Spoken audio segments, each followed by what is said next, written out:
we're hearing that there is a likely push for additional hearings, perhaps as soon as this month.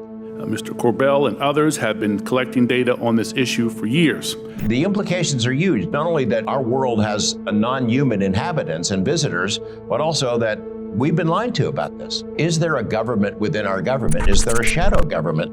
We should probably reach out to that fire-breathing member of Congress named Tim Burchett. Oh yeah, Tim Burchett, man. He is a warrior for UFO truth. Absolutely transparency. He does not want this cover-up anymore. I would love to talk with him. You think we can get him on the phone? We should do it right now. Hey there, can you see us? Yes, sir. Excellent. Oh, perfect, man. Secrets, cover-ups, and strange phenomena. UFOs and ideas that challenge reality itself. All these mysteries, all this time. Are we ever gonna get to the bottom of these? My name is George Knapp. I dig into news stories that others can't or won't. I'm Jeremy Corbell, and for some reason, people tell me things they probably shouldn't. And this is Weaponized.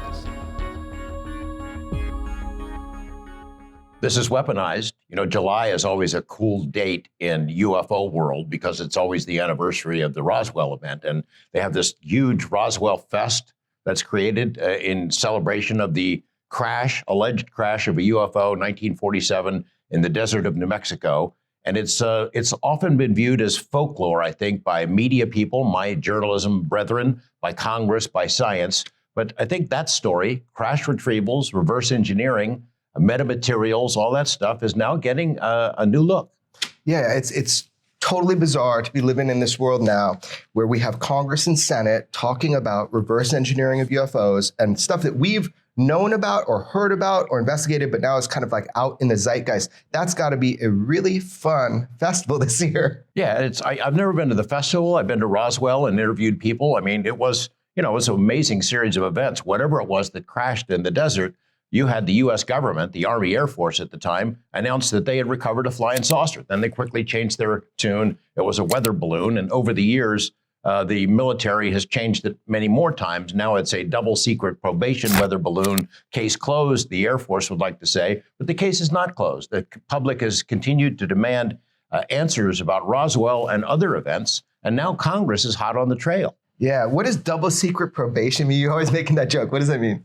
It's from Animal House. It's a line from Animal House, the movie, yeah. Oh man, I should have known that. Really, really secret. Really secret. So, I mean, but look, that's where the whole kind of lore or understanding of UFO crash retrievals, although there may have been one at the Trinity site before, that's where the lore comes from, right? Is Roswell, this idea that a craft of extraterrestrial origin crashed with bodies and it was covered up. That's where you get the weather balloons. That's, like swamp gas. When someone says that, J. Allen Hynek said, some UFO sightings might be swamp gas. So that's where you get the weather balloon bullshit, right? Yeah. Okay. Pretty much. So, if anybody who's following this topic, they now know that Congress is hot on the trail of stories about crashed saucers and reverse engineering programs where that information might be hidden.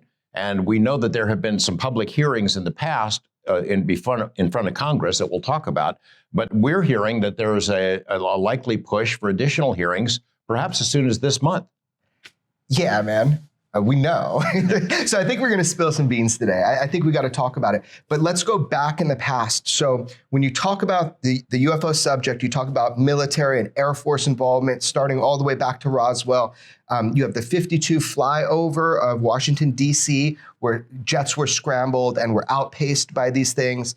That is fact, that is known, that is in public record. We even had acting general, give a press conference at that time. But as far as hearings, we had some 50 plus years ago, right? Yeah. So the first major congressional hearing into a UFO issue was in 1966, and it was an outgrowth of the famous swamp gas case. So there was a series of sightings of UFOs in Michigan. People who were fairly credible witnesses reported what they had seen, and then the U.S. Air Force sent in Allen Hynek and those folks to investigate, and they said it was swamp gas. And the people who had witnessed this thing were insulted. They raised hell about it. And one of those who heard their cries was a congressman named Gerald Ford, who later became president. Gerald Ford was an influential member of Congress. He pushed for hearings, and they had them in 1966. And it was sort of orchestrated in a way that's very similar to what the public has seen of recent congressional hearings into this issue, because the only people that testified to that 66 hearing were Project Blue Book folks. Alan Hynek, I think the Secretary of Defense, Harold Brown, and then Major Quintanilla, who is head of Blue Book. And of course, you can predict what kind of information went into that hearing. So there were two hearings, though, and at one of the hearings, didn't they have Air Force pilots testify? Well, they had scientists. So the 66 hearing, they had the three guys associated with Project Blue Book who basically told members of Congress, don't worry, there's nothing really to study here. But the Congress had basically ordered a review of Blue Book. And because of that 66 hearing, they launched what was called the Condon Committee. So a professor named Condon from the University of Colorado took a contract to study Blue Book to determine, are UFOs a threat to national security? Is there anything to this? It only came out later that Professor Condon already had his mind made up. He didn't think there was anything to UFOs. He thought UFO authors and investigators should be horsewhipped, he said in confidential memos. So you can guess how the Condon Committee report was going to come out. Now, the body of that report is different from the conclusions. The conclusions just kind of whitewash the whole thing away. But the body of the report shows there's a genuine mystery underway here. So in 68, 2 years after that first hearing, they had another one. They had 6 scientists who submitted papers. Stan Friedman was one of them. And then they had 6 people who testified in front of the committee and gave a lot more information about the UFO mystery. But the end result was they reviewed the Condon Committee report. A year later, they canceled Project Blue Book. The Air Force said, we're done with UFOs forever, which, of course, we know that's not true. Yeah, we now know that's a lie because of the breaking of the OSAP and ATIP programs, whatever you want to call them. So, but what's interesting to me is, so we've never really had a congressional hearing where credible people come up and they say, like, I am a pilot, this is what I saw. That's never been official, that's never happened? Not that I know of, no. Okay. I mean, we've been hoping that was going to happen. Yeah. In the wake of December 2017, the New York Times story, the public has been calling for it, but I think there's a real appetite for something like that to happen. So if we move forward to where it wasn't official, but there was mock congressional hearings, which is something that I was heavily involved with.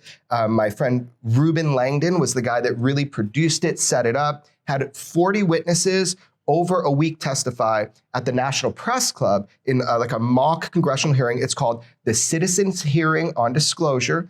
We've made it completely free on YouTube. It's like the C-SPAN of UFOs. It's kind of boring, but you have awesome people coming up and giving firsthand direct eyewitness testimony, plus scientists and all that other stuff and researchers.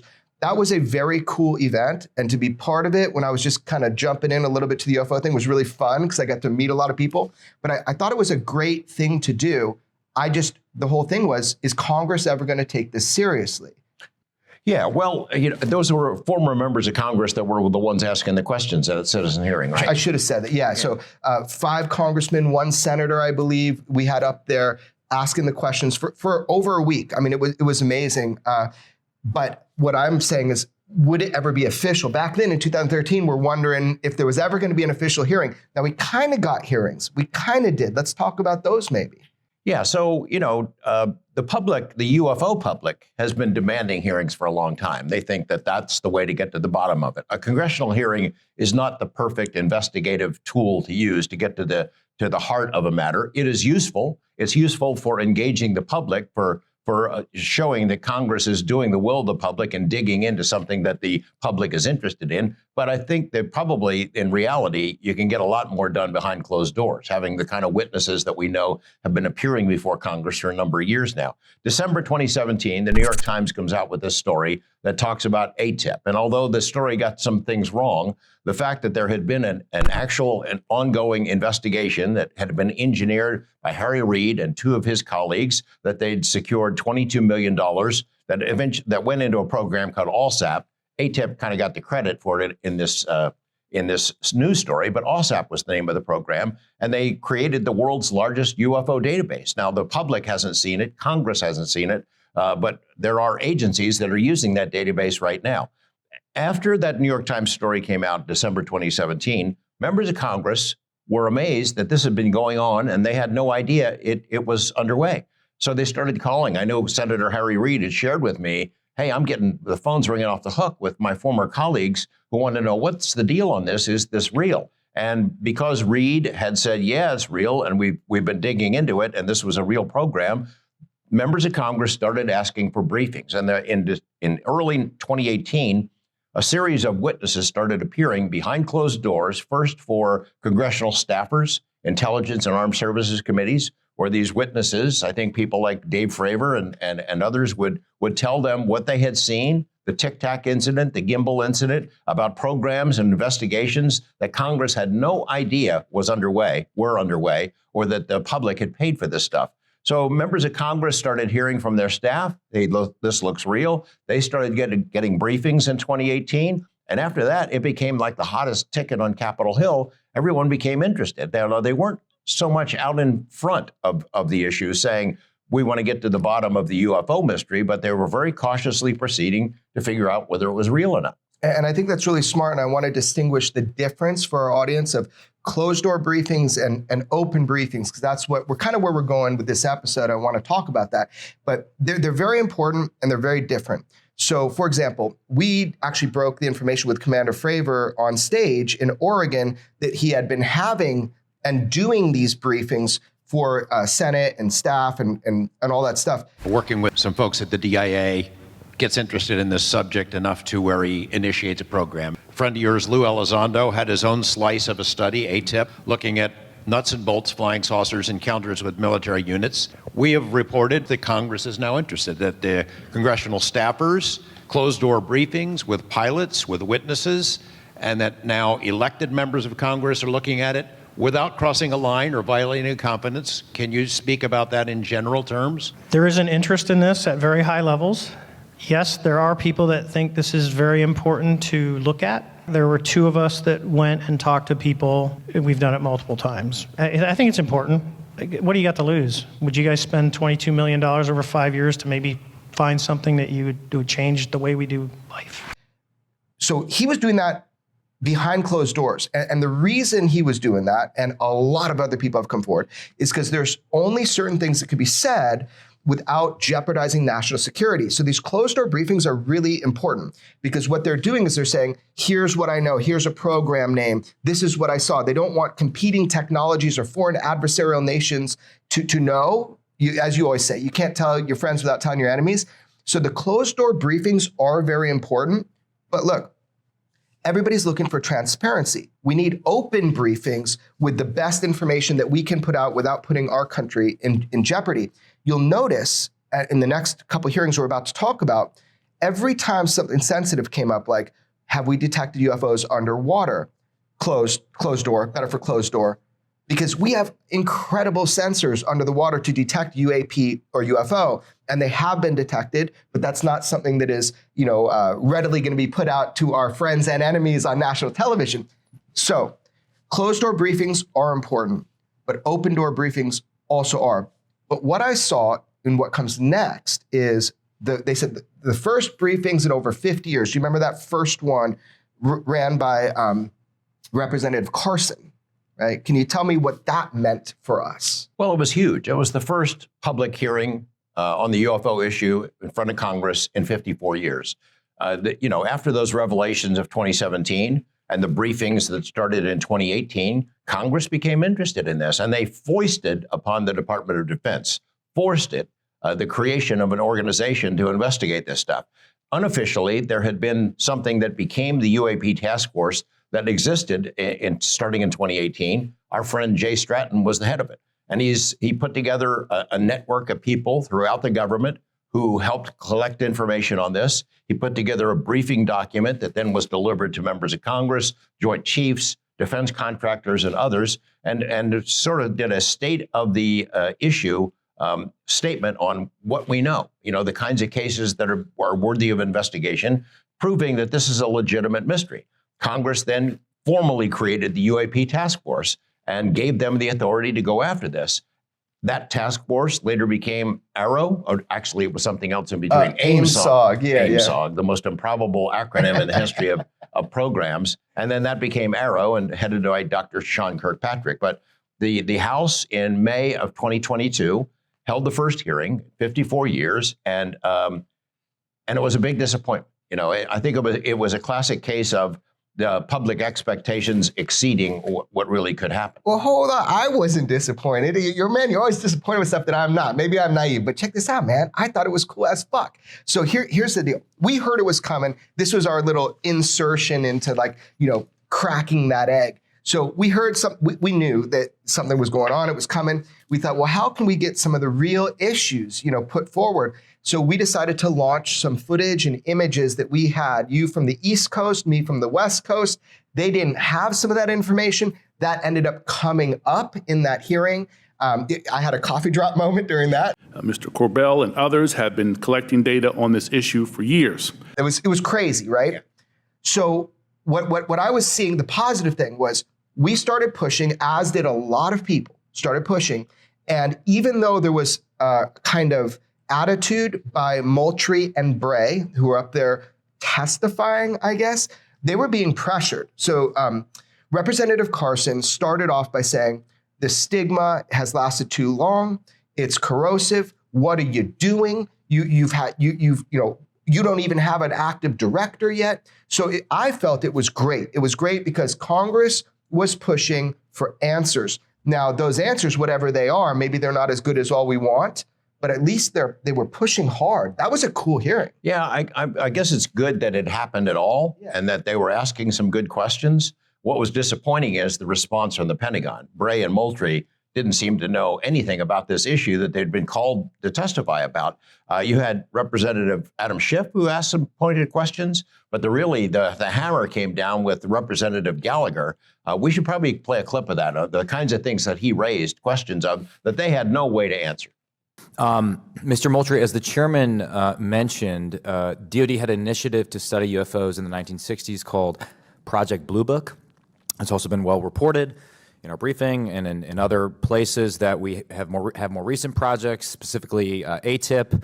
Could you describe any other initiatives that the DoD or DoD contractors have managed after Project Blue Book ended and prior to ATIP beginning? Did anything also predate Project Blue Book?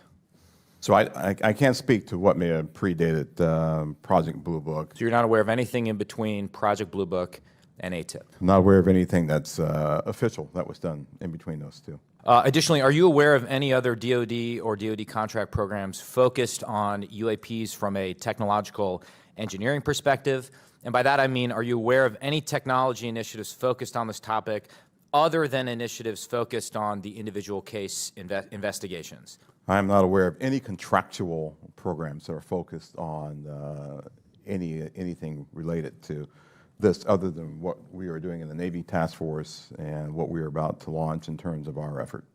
Same question for you, Mr. Bray. Same answer, not aware of anything outside what we are doing in the UAP Task Force. So just to confirm, you're not aware of any technology or engineering resources that have been focused on these efforts besides what we've mentioned today? Once again, I'll say no contractual. It's also been reported that there have been UAP observed and interacting with and flying over sensitive military facilities, particularly, and not just ranges, but some facilities housing our strategic nuclear forces. One such incident allegedly occurred at Malmstrom Air Force Base, in which 10 of our nuclear ICBMs were rendered inoperable. At the same time, a glowing red orb was observed overhead. I'm not commenting on the accuracy of this. I'm simply asking you whether you're aware of it and whether you have any comment on the accuracy of that report. Let me pass that to Mr. Bray, if you've been looking at UAPs over the last 3 years. That data is not within the holdings of the UAP Task Force. Okay, but are you aware of the report, or that the data exists somewhere? I have heard stories. I have not seen the official data on that. So you've just seen informal stories, no official assessment that you've done or exists within DoD that you're aware of regarding the Malmstrom incident? All I can speak to is what's within my cognizance of the UAP Task Force, and we have not looked at that incident. Well, I would say, it's a pretty high-profile incident. I don't claim to be an expert on this, but that's out there in the ether. you're the guys investigating it. I mean, who else is doing it? If something was officially brought to our attention, we would look at it. There are many things that are out there in the ether that aren't officially brought to our attention. So how would it have to be officially brought to your attention? I'm bringing it to your attention. Sure, this is pretty official. Sure. So we'll go back and take a look at it, but generally there is some authoritative figure that says there is an incident that occurred. We'd like you to look at this. But in terms of just tracking what may be in the media that says that something occurred at this time, at this place, there are probably a lot of leads that we would have to follow up on. I don't think we are resourced to do that right now. Well, I don't claim to be an authoritative figure, but for what it's worth, I would like you to look into it. And Sure. if for no other reason, you could dismiss it and say this is not worth wasting resources on. Will do. And then finally, are you aware of a document that appeared around 2019, sometimes called the Admiral Wilson memo or EW Notes memo?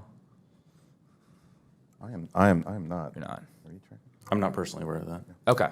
This is a document in which, again, I'm not commenting on the veracity. I was hoping you would help me with that, in which a former head of DIA claims to have had a conversation with the Dr. Eric Wilson and claims to have sort of been made aware of certain contractors or DoD programs that he tried to get fuller access to and was denied access to. So you're not aware of that? I'm not aware, Congressman. In my 10 seconds remaining, then, I guess I just would ask, Mr. Chairman, unanimous consent to enter that memo into the record. Without objection. Thank you, Mr. Chairman. Appreciate it. I mean, genuinely, I love that guy. So he not only pushed and had the right attitude, he was almost reprimanding the people who were supposed to be studying, this for us, that they didn't know about the nuclear issues that were going on with UAP and UFOs. So he was great, man. And also what he did was he put in the congressional record, I'm going to say the Wilson Davis memo, because we know that Eric Davis, everybody knows, Eric Davis did have that meeting. That is what's said.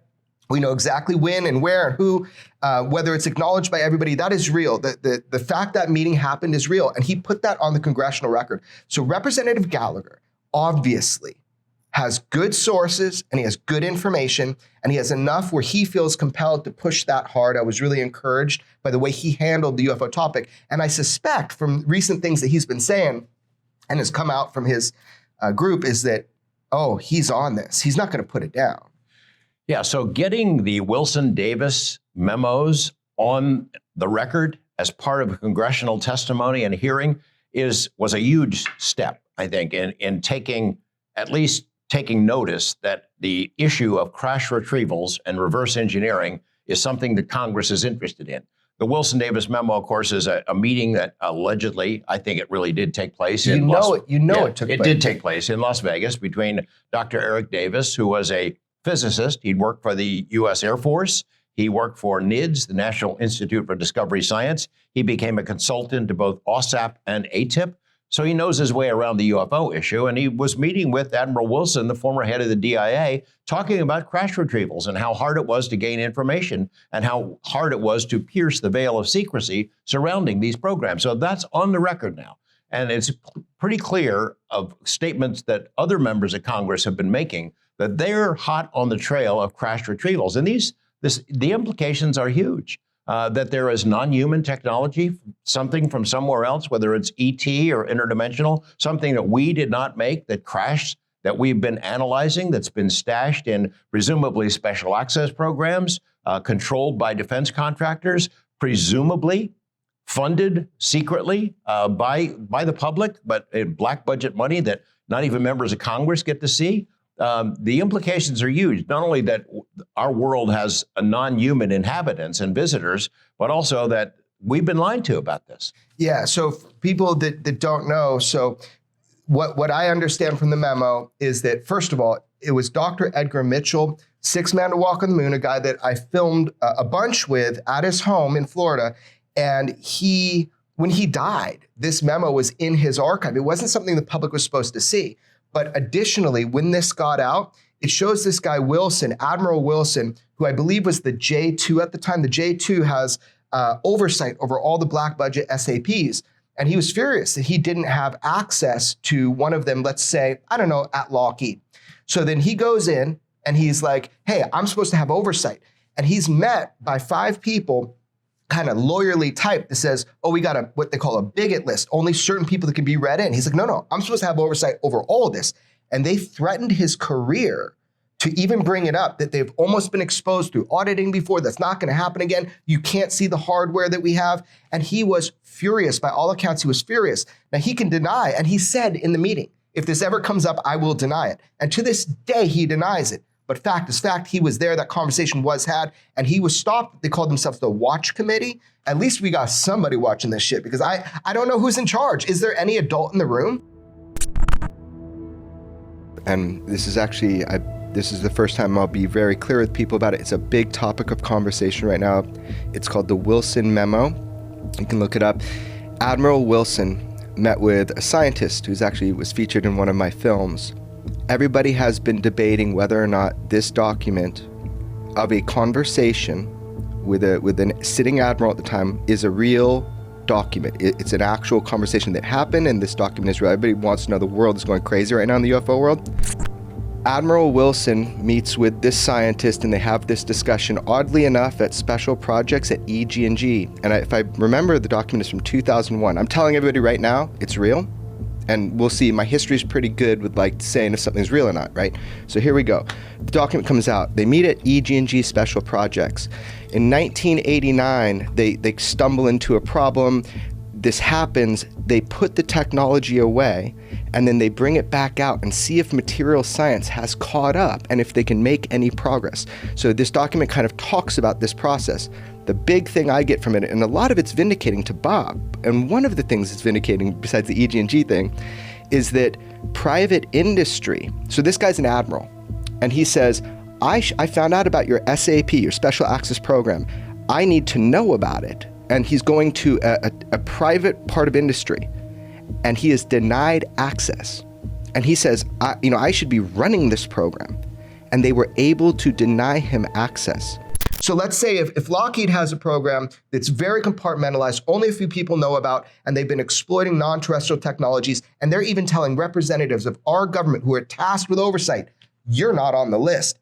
That is a problem. I've talked to other admirals that had equal positions, and they were like, no, you should be able to get in there and you should be able to see it. Fact is, he wasn't. So if that's what's going on, if private industry has got control of this stuff, and there's almost like, and Rubio said this in longer form comments that wasn't aired recently, he said there seems to be some sort of I don't know his exact words, sub-controller group or sub-government within our government that somehow has oversight over this. And that's a scary thought. That's like the idea that we don't have proper oversight, which is what it appears to be. Yeah, I mean, that's the other implication of this is, who are the keepers of the secrets? Right. Is there a government within our government? Is there a shadow government that decides where this money to keep this secrecy going gets allocated? Is there no chain of custody? Is there no way to track how that money is spent? Who's doing the spending, and who makes the decisions on behalf of the American public about what we're allowed to know? Right, because it is our money, it is public money. But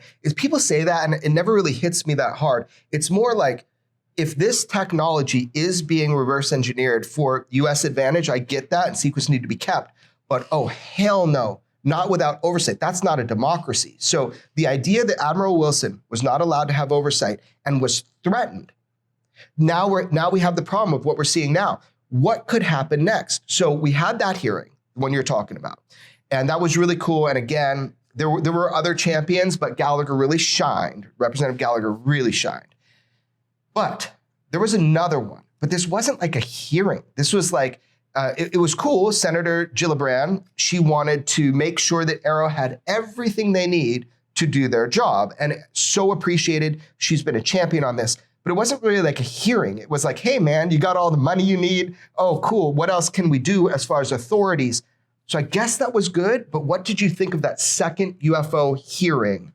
Though AARO is still a young office, the spotlight on UAP in recent months underscores the importance of its work and the need for UAP to be taken seriously as a matter of national security. Well, again, I guess it's something where you need to manage your expectations going into these things, because it was Sean Kirkpatrick's show, and he gave testimony and then responded to a couple of questions, and his answers were truly deflating. He's telling this committee, who's asking about, they're hot on the trail of crash retrievals, and secret witnesses and closed door testimony. And he's basically telling them, I haven't seen anything that would suggest that nothing credible in terms of evidence that suggests there are crash retrievals, non-human technology, things of that sort. He kind of deflated the whole thing. Yeah, and it kind of like, I don't know, maybe there's a reason for it, I don't know. We did learn some good information, like that it's the year of the sphere, baby. Spheres are the most common UAP seen across the globe right now.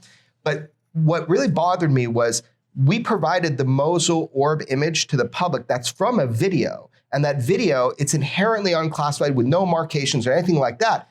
However, we said, why don't you just show that video? Well, he brings up a different video, which is cool. I'm glad, thank you. I'm glad to accept it. But why not give what the public is asking for, show the Mosul orb that would validate whatever it is that we reported, or it won't. It will if they show it. And then they showed a resolved case as if to educate people on what a UFO is not. We know balloons exist. We know birds exist. So he shows this thing that looks remarkably like the Baghdad Phantom, which is something we released, and says this is a solved case. Looked kind of cool at first. Even goes into what you see in the little digital trail behind it. Yeah, I kind of felt like that was a little bit of a bamboozle. Like, sounds good. We know.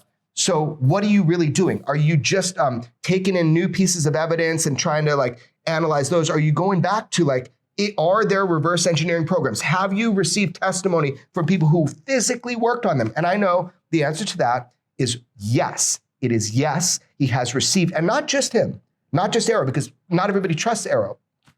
You and I, through certain means, have sent people AARO's way, as well as to other people's way, Senate Intelligence Committee, that kind of thing, Gang of Eight. They have heard testimony that they find credible. Why didn't he talk about that? Why didn't he admit that he heard testimony that he should be working on to validate that we have these exploitation programs? I don't know the answer to that, but I know that the effect it had on other potential whistleblowers, it was incredibly disappointing. People who are still debating about whether it is worth the risk to their careers, their livelihoods, their lives, to come forward and tell what they know, see that statement. They know that there have been some people who've put it all on the line and have shared information with AARO, with Kirkpatrick, with Congress. And for him to deflate the whole thing and dismiss it with the wave of his hand is incredibly disappointing, I would think. Now, so many things have happened just in the past year on this crash retrieval story. You know, it was folklore for a long time. Roswell was a story. We'll never get to the bottom of it. The Air Force had done such an incredible job of muddying the waters. Then the crash retrieval story gets a new lifeline 34 years ago when Bob Lazar comes forward and says, I've been working on this stuff. And a lot of people regard that as folklore as well. Well, now, more recently, we've got people working in these actual programs who've been meeting with members of Congress, people like Dave Grush, who is, you know, from all intents and purposes, we think Congress took his testimony seriously. They believe what he's saying.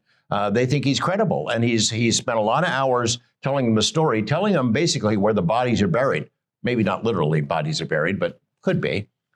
Dave cannot say exactly what he told them, and nor would we expect him to, but he's made an impression enough to where Senator Marco Rubio comes out in the last couple of weeks and make these incredibly strong statements. We're on the trail of this. They have it. They see smoke. They're looking for fire. And I don't think that they're going to stop short of getting some solid answers on, do we have crash retrievals? Who are the keepers of the secrets? Who makes up the decision that the American public should not know? How much progress, if any, have they made in reverse engineering this technology and these materials? What do our adversaries do? If they have crash retrievals too, where are they on this? I know for a fact that they have been told that there are UFOs, full craft hardware in these specific storage locations.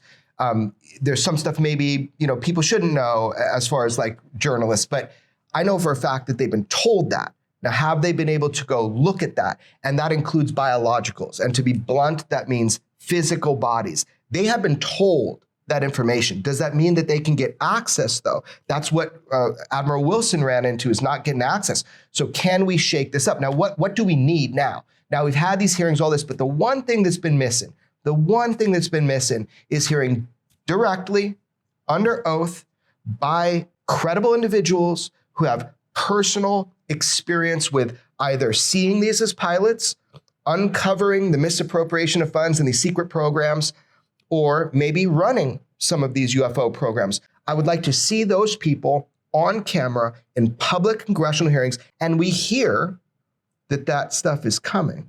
Well, yeah, we know that as of a couple of weeks ago, the Senate Intelligence Committee approved unanimously this legislation that seems tailor-made to get to the bottom of the crash retrieval reverse engineering story. They're offering carrots and sticks to defense contractors to come forward, tell what they know, or else.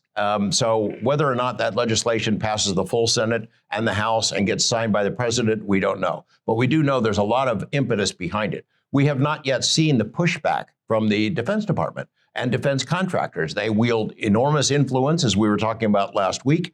And so I don't think they've even started ramping up. We've got a long way to go before the legislation might pass. And then even if it does pass, does that get to the bottom of it? Will these companies comply with the will of Congress, with the law, or will they continue to hide it and move things around under a shell? And then even if Congress does find out about it, are they going to be allowed to tell us? We don't know that. But what we've been hearing is that congressional hearings are coming, both in the House and in the Senate, and might be real soon. Yeah, so as long as everything goes on track, it will be at the end of this month. It's been pretty much announced at this point. I will say that I've been very proactive with making sure that people get connected to the right people within Congress and Senate. They have their own archive of people now, that have come forward to them. I saw something in, it was Representative Comer. It said something about some people didn't pass their background checks, when it comes to testifying. I don't think he's talking about this upcoming hearing and the people that are going to be testifying at that. I'm sure they get a pantheon of people that come to them about, I know they get a pantheon of people because I know some of the people that went to them, I couldn't validate their stories too, but they do get good people that come forward. So the idea is, what does the public get to see first? Who do they get to see first? What impact will that have on us socially? And will that inspire other people to come forward? To put a real point on this, there are people that are working in the intelligence community, even three-letter agencies, that want to come forward, but they are locked into their job, their careers, depending on it. They definitely can't say anything that's classified, especially to a journalist or something like that. But in the right setting, they can tell the whole story. And so getting them in there to talk is the key. And I think they'll be encouraged if they see how David Grush, how his whistleblowing, how that's handled. And also, it's always encouraging to see people come forward on camera and talk about their direct experience. Well, I guess if we really want to know the lowdown on when and where hearings, the next set of hearings will be conducted, we should probably reach out to that fire-breathing member of Congress named Tim Burchett. Oh, yeah. Tim Burchett, man. He is a warrior for UFO truth. Absolutely transparency. He does not want this cover-up anymore. I would love to talk with him. You think we can get him on the phone? We should do it right now. Okay. Hey there, can you see us? Yes, sir. Excellent. Oh, perfect, man. You see our studio? That's very cool. It's a big honor. Thank you, guys. Thanks for being here, man. So we got about 15 minutes with you, I hear, so we want to dive into it. There are a lot of people on Capitol Hill that are talking about UFOs these days. I don't think there's a more fiery or outspoken advocate for UAP disclosure than you. Can you tell us we've been hearing rumblings about hearings. Can you tell us what the status of House hearings are and what you would hope to accomplish in that? Yeah, we're hoping to have them around the end of July. Of course, you have to realize that that the committee, the chairman will set the date, of course, and I'm leery of exposing too many of the people that we'd like to have in, just because in the past, as you know, they get demonized in the press, and they'll pull their third grade teacher out and they'll say, oh, he cheated in math, or something. And New York Times, one of the New York, maybe not the Times, but maybe with the New York papers will go after him. But I just want to get to the truth. I want to get to the people. I'm not so much worried. Everybody's like, you need all these bureaucrats in there. I don't want the bureaucrats in there. They're the ones who've been lying to us.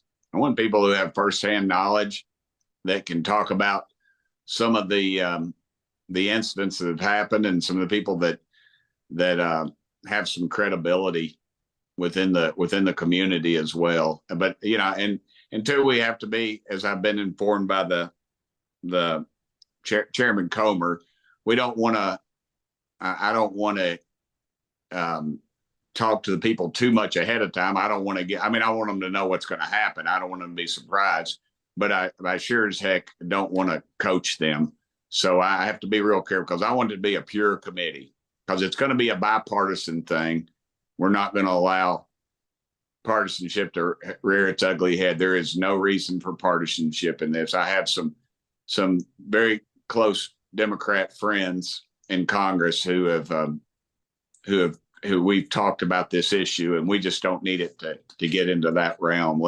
The American public wants to know, and dadgummit, we deserve to get some truth out there finally. Can you give us a sense of how, when, and why you got hooked on this subject? Well, as a young man, I guess a young boy, back when it was, we had what was called public libraries before computers were brought in, and everybody, mom and dad would say, "Look it up." They didn't say Google it, and so I'd go to the library, and my parents would just leave me there for hours a day sometimes, and I would and there was a table set up, and it had all the stuff that I'm still interested in. It had Bigfoot, it had UFOs, and I was just fascinated by it. I was like, what is this stuff? And I remember I went to a movie to see the Bigfoot. It was supposed to be about Bigfoot and UFOs, and down here at, I think, the Capri Cinema, just no more. And and then it was about all this other crazy stuff, and it didn't. And then finally they got to UFOs, and it was just a very short segment. It was very disappointing. And remember the old Leonard Nimoy In Search Of course, and all that. And and have I ever seen a UFO? No, I have not. Well, but I got a question about that. So you at one point have talked about a meeting that you had in Florida. And what I want to know from you is, have you seen, in your position, credible information, video footage of something from pilots or something that indicates to you there's a technology that's more advanced than what the United States has? We need to figure out what it is. Have you personally seen evidence like that? I have seen evidence that no one, as a matter of fact, Matt Gaetz said it best, that he has seen evidence that they're of craft that do not exist on this planet, basically. So yes, absolutely, 100%. And you personally have seen that. Can you tell me, you've said some public statements about it, can you tell me a little bit about that meeting and why it gave you an unsettling feeling? Well, they just tried to cover it up. We go down there, and it's myself, Matt Gaetz, and Representative Luna. They're both Florida folks. And I told Matt, I said, we're going to get down there, and they're going to tell us that this thing's going to happen. I mean, that we're going to get to see all this. And we're going to get down there, and they're going to show us a bunch of other stuff. And in fact, that's the way it went down, and they weren't going to show us. And then so we, some calls were made. We were put off into another room, which I'm pretty sure was bugged, and because it had cameras in the ceilings. I mean, it was just, I'd seen something very similar to that when I was in the Middle East.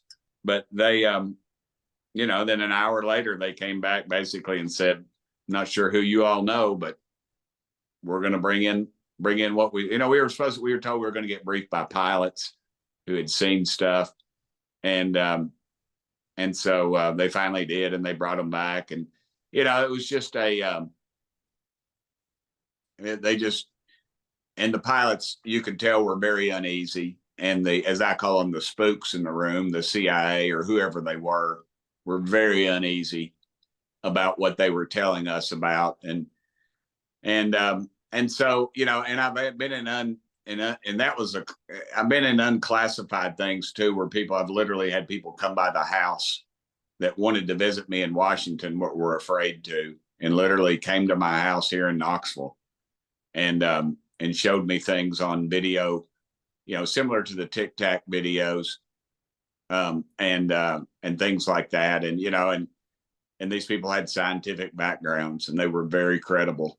So, but that was a classified meeting that you were in Florida. But I do have a question. Are pilots being discouraged from releasing or putting this information or this video up the chain of command? Do you hear anything about that? Absolutely, 100%. They, they claim they have this whistleblower protection, but I don't trust the military. I don't trust the Pentagon as far as I could throw that building. They are, we've been told that they'll actually destroy information or video prior to getting back to the base, because they'll have to be debriefed, as they call it, for 8 hours, which I've been told is more of an interrogation, and it will be put on their record. And this is just, and it's common among these top pilots and to me, that is disgusting. There's an arrogance about that these people in power think that they have over us. And it's just ridiculous, and it drives me crazy. And I just won't put up with it. I'm going to expose it, and they're going to make fun of me and call me a tinfoil hat fool or whatever, and that's fine. But I know what I saw, I know what I've heard, and it's wrong. We've got to get to the bottom of this thing. As Congress edges closer to finding out if crash retrievals have happened, if reverse engineering special access programs are real, would you expect major pushback from the Pentagon? I mean, they clearly have kept this a secret a long time. Contractors, they have a lot of influence on Capitol Hill. Are they coming after people like you? Are they trying to thwart the committee from getting into the bottom of this?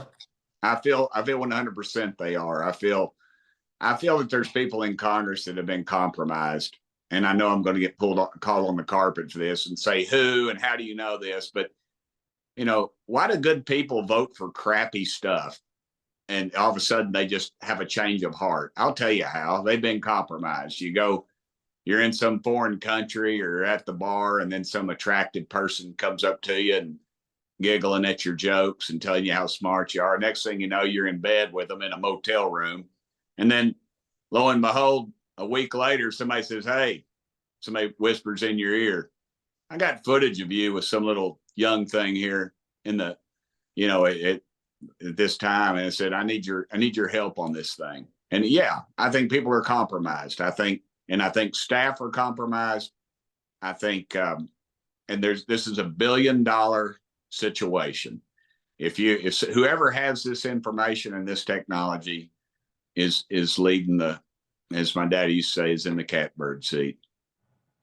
What kind of feedback do you get from your constituents, your district voters on this issue? Do they tell you, we don't care about this, do something else, or is it positive? Surprisingly, I have a lot of people that are very prominent. When I had lunch with a lady, one of the top PR people in the state, for instance, she's a big believer. I was on an airplane, I fly to DC every miserable week, and it's just, and you walk by it used to be pretty cool. I think I'd flown a half a dozen times before I got elected to Congress. I've been to Washington twice, and now I can do it blindfolded. But I'm getting on the airplane, and there's this well-kept dude sitting on the right side there in first class, and he's kind of kicked back, and he's wearing, looks to me like a several $100 suit, and the nice shoes, the deal. And he says, Congressman, about that UAP issue. And I thought, here it comes, he's going to hit me between the eyes, little green man, hey man, don't get probed, some kind of smart aleck thing. He goes, I really appreciate you having the courage to take that on. And I go, and I was kind of taken aback, and I go, you had an experience? And he said, yeah, I saw something sometime. Maybe sometime I'll talk to you about it. And I said, hey, that'd be great. And, I gave him my card. And I mean, this has happened time, if I can call you George, if that's all right, time and time and time again. And it's, I've just, and it's people that I would not suspect. A friend I worked with in the legislature years ago had an incredible experience when he was in the Navy on a ship.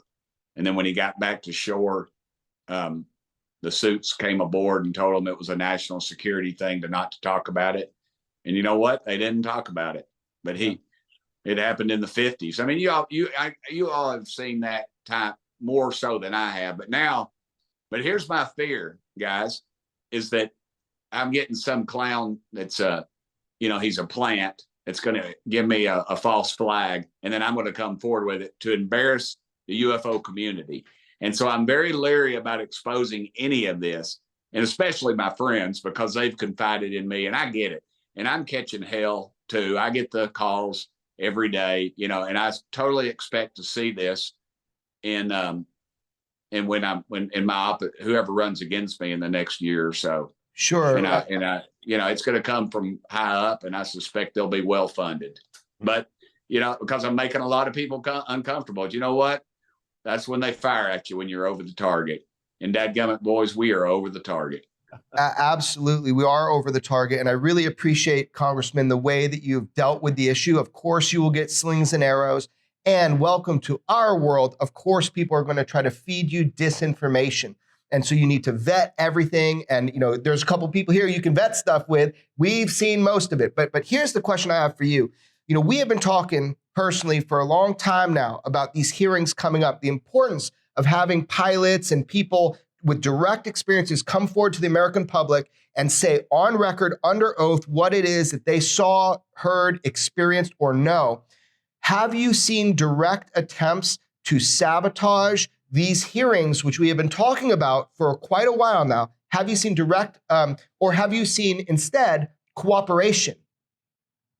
I have seen cooperation, but it's sort of like the government. One side saying that these don't exist, and the other side saying fund us so we can study it.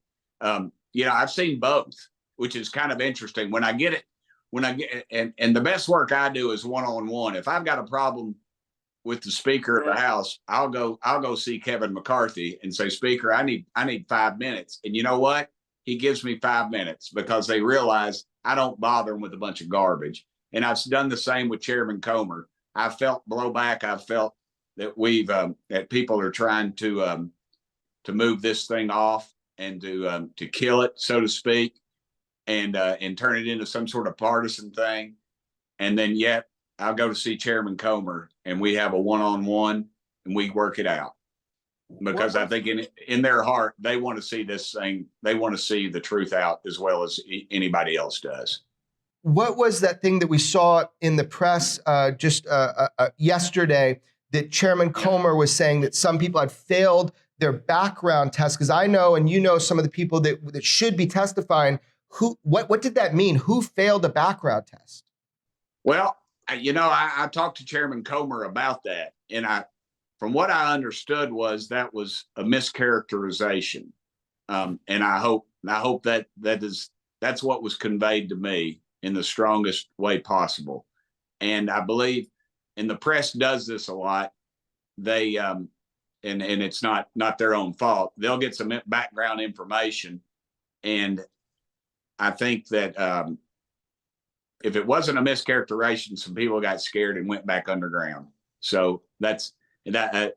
So whatever the positive is that we're still having the dadgum hearing, and I don't know who's as I've stated, many of those people are going to be tried to be discredited. Somebody's got their ear. But again, I think that's a good sign that we're on the right track with this hearing. I don't know what you all think about it, but I think that the press asking those questions and saying those things at the right time, it couldn't have been a better thing for us. Yeah. So just to be clear, and George has more for you, but just to be clear, the people that we know are going to be testifying have not failed any background test. That is not the case, correct? That is correct. Okay. That is correct. The Senate Intelligence Committee unanimously passed this amazing piece of legislation that now goes to the full Senate, I guess, that targets special access programs, defense contractors who might be hiding recovered saucers technology. What would you say is the chance of that passing in the House? And does the House investigation and the Senate investigation, are you guys exchanging information, or their stuff is theirs and your stuff is yours? Well, unfortunately, there is no liaison. I've said that. I was in the state legislature. I was always the senator that would go back. I spent 4 years in the House and 12 years in the state Senate. I was always the one that went back and forth. I would go talk to the Democrat leadership and the Republican leadership. I'm a Republican, obviously, but I had that relationship. So I'm trying to develop that with the Senate, but there's just a whole different level of of bureaucracy, and there is no real liaison. It's kind of a magical thing when a bill, you pass something in the House and then everybody cheers and pats you on the back. I'm like, well, what are we doing in the Senate? Well, that's up to them over there. I was like, well, hell no, it's not. We got to get this thing done. And, I get the old Burchett, that's not the way we've done things around here thing a lot. And I appreciate that, but I'm going to go after it. I'm going to talk to my people that are on those committees in the House to make sure, because there's enough people that think like the three of us do that will help push that. And they are very articulate in the manner that they speak and think. And I look forward to that fight. Can you imagine an argument being made, and maybe it will be, that exposing reverse engineering programs of this unknown technology is a bad idea, that if we reveal it, it puts us in a bad position versus our adversaries in the world? Can you imagine an argument like that working with you? No. Heck no. I've come from a pretty common sense upbringing. You see those rifles behind me? Those were, as my daddy would say, they were liberated from some Japanese soldiers that my dad fought against. And we're pretty plain spoken people. And I don't take that kind of thing very lightly. So no, I look, we need to get this out. I think there's no reason that it's not. The biggest fear I have is the Pentagon and the research people realize that we want it out and they're going to ask for billions of dollars in funding, where I think you all agree, just put out what you've got and let us decide. Put out the unredacted files, those crazy things that you and I have y'all three of us, and and George as a reporter, I'm sure you've seen these, Freedom of Information Act, which is really just bogus. It just allows them time to say, oh, wait, they want this stuff. Let's cover up all this stuff, and they white out everything. And Jeremy, I know you and I have talked about this in the past as well. It's just very frustrating. Just give us the unredacted files. And I go back to the Kennedy assassination 60 years ago. Nobody's alive that was a part of that, and yet they still will not release it. It's power. I've been in. I'll give you an example of the psychology we're dealing with, and I'm sorry I pontificate too much, but and that's a big word for a Tennessean. So, but yeah, I'm with somebody in leadership a while back, and they were we were at a fundraiser, and they go, oh, the president wants to talk to me, and so they go back to the back room, and they get on the phone with the president. They don't allow me or anybody else to be in there. They're sort of the gatekeeper, and it's this mentality that they were talking to the president and they didn't let anybody else. Well, you multiply that by 100,000, and that's what this UFO thing is. They've got this information, and for whatever reason, they do not want anybody else to have it. There's an arrogance involved with it. There's a financial incentive, and there's corruption involved with it too. So just turn it loose. I'm tired of waiting. The American public is tired of it. Yeah, I'm 100% with you. I feel that we have a right to know. The American public has a need to know, and I also feel that I personally, as a reporter and a journalist, have a duty to find out. Now, George and I have argued about that. What if the reality is so intense? Can people handle it? But I'm, for the record, I'm with you. Whatever the truth is, we're going to throw a UFO transparency grenade into the public. People have a right to know, a need to know. And again, I feel a duty to find out whatever the reality is, no matter how strange or bizarre or even scary it is, as long as we don't hurt our country and our advantage, the American public has a need and a right to know. Do you agree 100%? 100%. 100%. Congressman, thanks for your time. We'll have to come see you in Washington, and maybe we'll come to Knoxville and hang out. Man, I would dig that. I would take y'all out, take you to a few of my haunts. We'd have a great time. Y'all could stay here at my house. We got a great I got 60-acre farm, and you could help me shovel horse manure. Sounds like an invitation we can't refuse. Yeah, that's literally not what we do in Washington. I'm talking literal. We got horses and we clean stables. So hey, I appreciate you guys. God bless y'all. And it's really an honor to be on with y'all. I follow y'all on the internet for years, and it's I never in my wildest dreams thought that we would be friends. So thank y'all. Thanks, Congressman. Yeah, thank you so much for being a champion for the UFO transparency movement. You have a lot of people that are grateful to you in the public for just being a voice for them, for representing them as a representative. So I just want to say thank you so much for what you've done and what you're going to do. And hell yes, we're having hearings and no one's going to stop it, right? Right on. Right. If they stop us, we're coming to Knoxville, Tennessee, and we're going to have them here on the farm. All right. And I'll have my own security. Don't you worry about that. See y'all. Thanks, Thank Tim. you. Thank you. See you soon. Well, Congressman Burchett doesn't pull any punches. It's clear he's a plain-speaking guy, speaks his mind, no bureaucratic ease, no legalese. He just says it flat out. And he still, though, plays his cards pretty close to the vest about hearings coming soon. He says end of July, but he's not ready to say who might testify, and that makes sense. It does make sense because you never know what's going to happen, but we know who's going to testify. I mean, in the perfect world. But I'm glad he cleared up that comment about background checks because that's not anybody that should be testifying coming up. I also I love the way he said that we have, a right to know. Or I said we have a right to know, need to know, but he concurred with that. And I know that we've had debates in the past of like, can the public handle it? Is it too scary?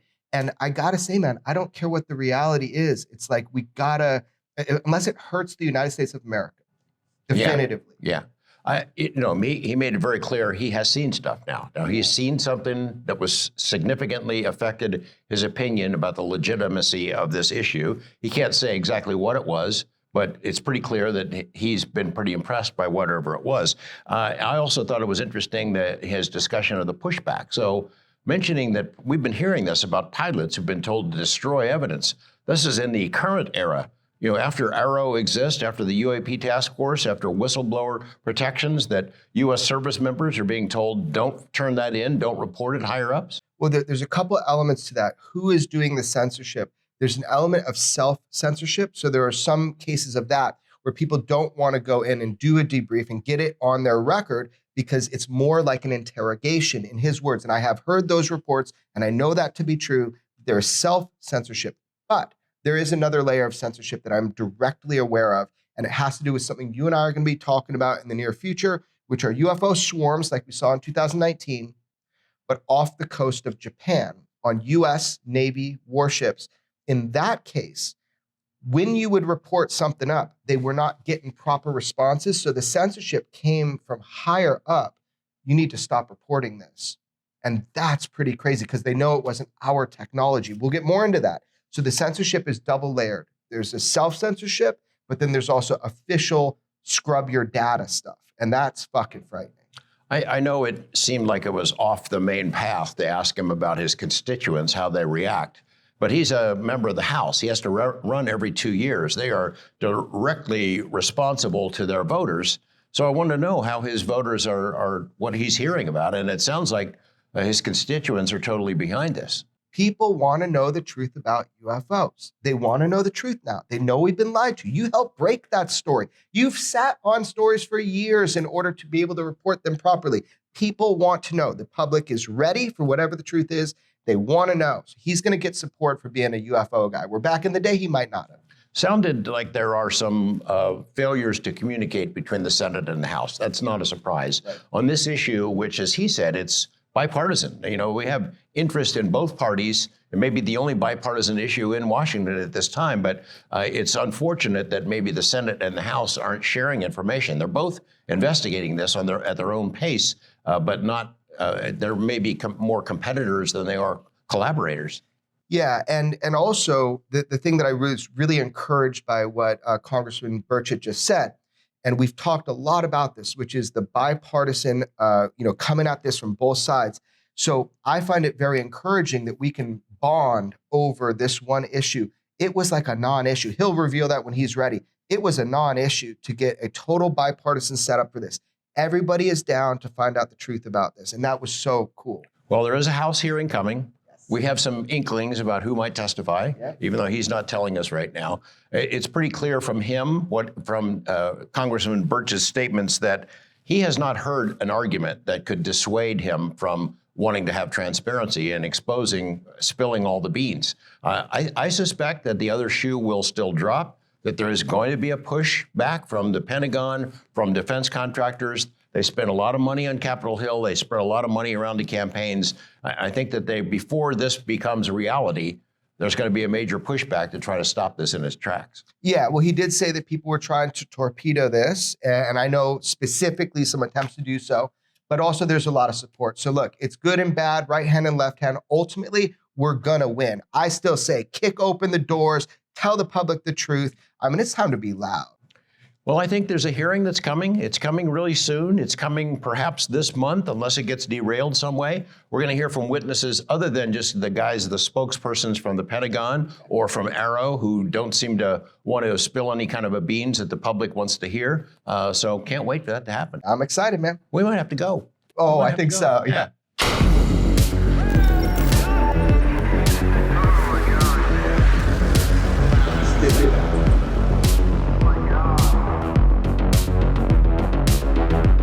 Never have so few had so much to tell, but could say so little. Follow and listen to Weaponized, a presentation of Jeremy Corbell, George Knapp, Dark Horse Entertainment, and Cadence 13 Studios. Available now for free on the Odyssey app or wherever you get your shows.